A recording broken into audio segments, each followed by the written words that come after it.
Ziovan terbang keluar dari gua itu. Dia terlihat begitu bahagia. Secara kebetulan dia menolong gadis yang tak dikenal dan ternyata dia mendapatkan begitu banyak keuntungan dari menolong gadis tersebut. Seperti kata pepatah, berbuat baiklah maka kamu akan menuai hasilnya. Hahaha. Pepatah itu memang ada benarnya. Sepertinya aku harus berbuat baik lagi ke depannya, pikir Ziovan sambil terus tertawa. Tiba-tiba sebuah teriakan kembali terdengar. Ziovan kemudian mencari sumber suara tersebut dan turun ke bawah. "Kenapa kau masih di sini?" kata Ziovan. "Berikan," kata gadis itu dengan tegas. "Berikan apa?" jawab Ziovan dengan pura-pura bodoh. Gadis itu kemudian berteriak, "Berikan esensi air dan juga herba yang ada di sana. Berikan setengahnya. Kau pikir aku tidak tahu apa yang ada di sarang ular itu?" "Hah? Apa aku punya hak untuk itu? Kenapa juga aku harus membaginya denganmu? Bahkan sebelumnya kau tidak mengatakan apapun mengenai herba, apalagi tentang membaginya. Kau hanya mengatakan bahwa kau akan mengenang jasaku. Tapi aku akan mengenang jasamu yang telah memberikan informasi yang begitu menarik ini." Hahaha, jawab Ziovan. "Tapi akulah yang menemukan tempat ini duluan," kata gadis itu. "Hanya karena kau telah menemukan tempat itu lebih dulu, jadi kau memiliki hak atas barang-barang ini?" "Jelas tidak," jawab Ziovan. "Tapi aku yang telah memberitahumu tempat itu. Tanpa aku, kau takkan pernah menemukannya. Bukankah itu alasan yang masuk akal kenapa aku harus mendapatkan bagian?" jawab gadis itu. Hahaha. "Jika memang begitu, maka anggap saja informasi ini sebagai bayaran karena aku sudah menyelamatkan nyawamu sebelumnya. Jadi kita telah impas. Selamat tinggal." Hahaha. Ziovan terbang dan meninggalkan gadis itu. Tapi gadis itu masih tak terima.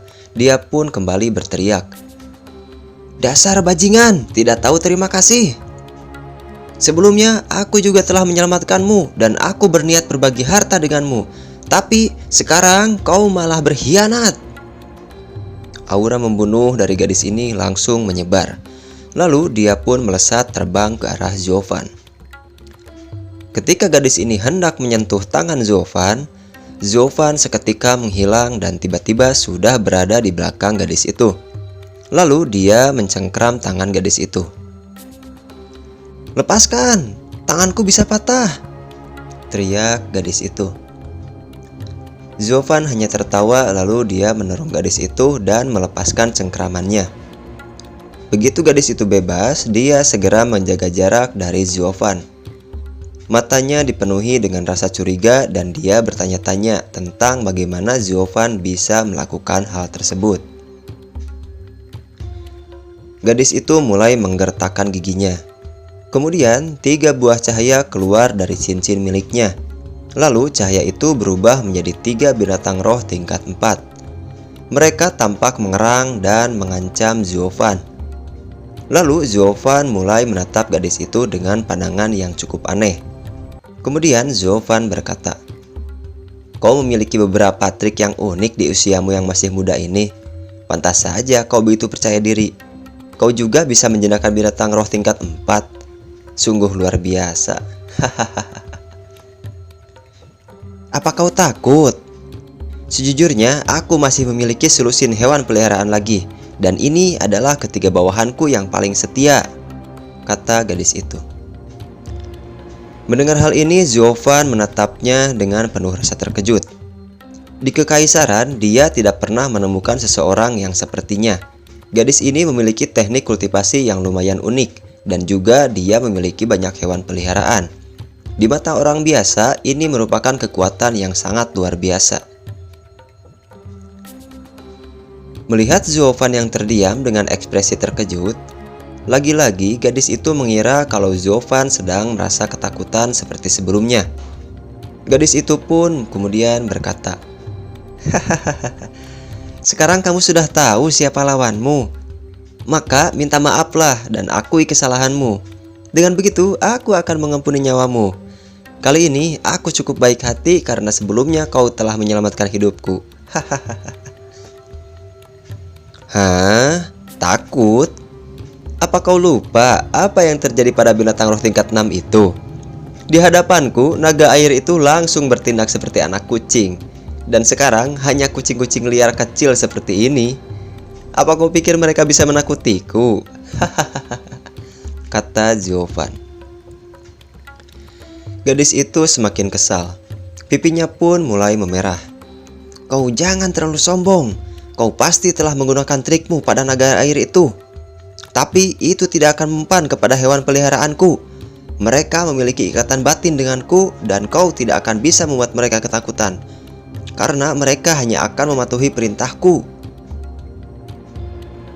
Kalau begitu, majulah, kata Ziovan dengan senyuman jahat di wajahnya. Beraninya kau, habisi dia, teriak gadis itu. Ketiga binatang itu pun mengaung dan menerjang ke arah Ziovan. Namun Ziovan masih terlihat begitu santai. Saat binatang itu hampir menyentuh Ziovan, api biru langsung menyala di mata Ziovan. Aura kaisar seolah jatuh dari langit dan membuat ketiga binatang itu seketika berhenti. Wajah mereka tampak begitu ketakutan. Keringat dingin tampak memanjiri wajah mereka. Lalu mereka segera berbalik dan menjauh dari Ziovan. Melihat hal tersebut, gadis itu hanya bisa membatu dan tercengang. Dia tidak percaya akan apa yang dia lihat. Binatang yang paling setia pun sampai ketakutan dan tidak mendengarkannya lagi. Dia tidak bisa membiarkan binatang ini lari begitu saja. Dia kemudian mengerahkan seluruh kekuatan jiwanya dan memerintahkan mereka untuk kembali menyerang Ziovan. Namun hal itu sia-sia. Para binatang itu tahu siapa yang harus mereka takuti dan siapa yang harus mereka patuhi. Lalu saat perintahnya tidak bekerja dan para binatang itu mulai berontak, ribun kekuatan jiwa pun dirasakan oleh gadis itu. Kini dia akhirnya tahu kenapa para hewan peliharaan itu takut kepada Ziovan. Di matanya dia bisa melihat kalau Ziovan ini adalah sosok yang sangat besar dan tidak bisa ia lawan. Gadis ini mulai gemetar ketakutan dan wajahnya pun menjadi pucat. Ziovan kemudian mendekat dan dia pun tertawa melihat tingkah laku dari gadis itu. Sepertinya hubunganmu dengan hewan peliharaanmu telah membuka matamu. Sekarang kau bisa merasakan rasa takut yang dialami oleh kucing-kucing kesayanganmu itu. Kamu, apa yang telah kamu lakukan? Siapa kau sebenarnya?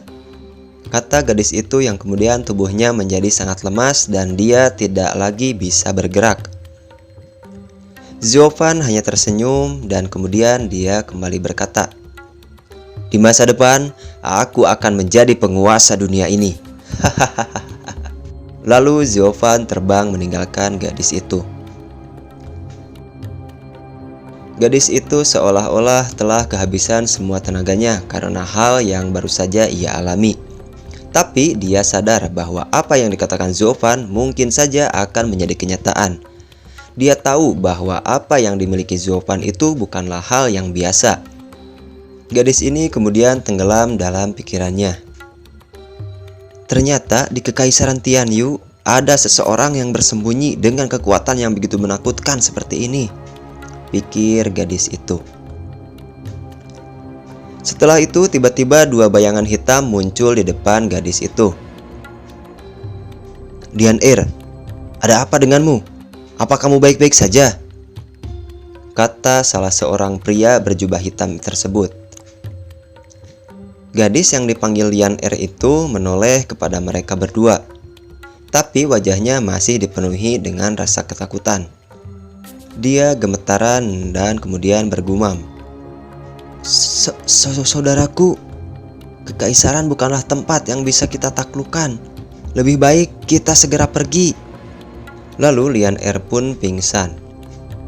Kedua orang ini menjadi begitu panik. Lalu mereka membawa gadis ini pergi dari tempat tersebut. Beberapa saat kemudian, akhirnya mereka berkumpul di sekeliling api unggun. Banyak orang yang kini tengah berkumpul di sana. "Menteri, Nona hanya ketakutan.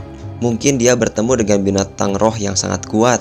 Jadi Anda tidak perlu khawatir," kata seseorang yang ada di sana. Mereka semua sedang menghadap kepada seorang pria yang dipanggil menteri. Mereka ini bukanlah orang-orang dari kekaisaran di mana Zhuofan tinggal, melainkan mereka berasal dari kerajaan lain. Setelah itu, seorang pria tua berjanggut putih melirik kepada Lian Er yang saat ini masih tertidur di samping api unggun. Dia kemudian menganggukkan kepalanya dan memberikan kode kepada pemuda yang terlihat sangat cemas. "Bagaimana ini bisa terjadi? Aku tahu bagaimana kepribadian dari Lian Er. Dia bukanlah gadis lemah yang bisa sangat ketakutan seperti ini," kata pemuda tersebut. "Itu memang benar, tapi maafkan orang tua ini yang juga tidak memahaminya," kata orang tua tersebut. Pemuda ini tampak begitu sedih dan terus memperhatikan Lian Er. Hingga akhirnya mata Lian Er pun mulai terbuka dan sadarkan diri. Saat Lian Er membuka matanya, dia pun teringat akan kejadian sebelumnya, sehingga dia langsung tampak sangat gemetaran. "Saudaraku Lian Er, kau sudah sadar? Ada apa denganmu? Apa yang sebenarnya telah terjadi?" kata pemuda itu dengan begitu cemas. Lian Er hanya terdiam untuk beberapa saat. Lalu kemudian dia mulai berbicara. "Saudaraku, ini adalah sebuah ide buruk. Kita tidak boleh melawan kekaisaran. Mereka adalah musuh alami kita. Dan jika kita memaksa untuk melawan mereka sekarang, maka kerajaan kitalah yang akan hancur pada akhirnya." Pemuda itu nampak begitu bingung. Lalu dia meminta penjelasan lagi kepada Lian Er. Dan kemudian Lian Er menceritakan kisah pertemuannya dengan Zhuofan.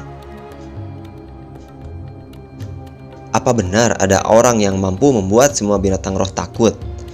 Jika apa yang dikatakan oleh Lian Er ini benar, maka ini akan menjadi sebuah bencana bagi kami, mengingat kekuatan utama kami berasal dari binatang roh. Sial, aku tak menyangka kalau ternyata kekaisaran benar-benar menyembunyikan naga dan harimau di balik selimut.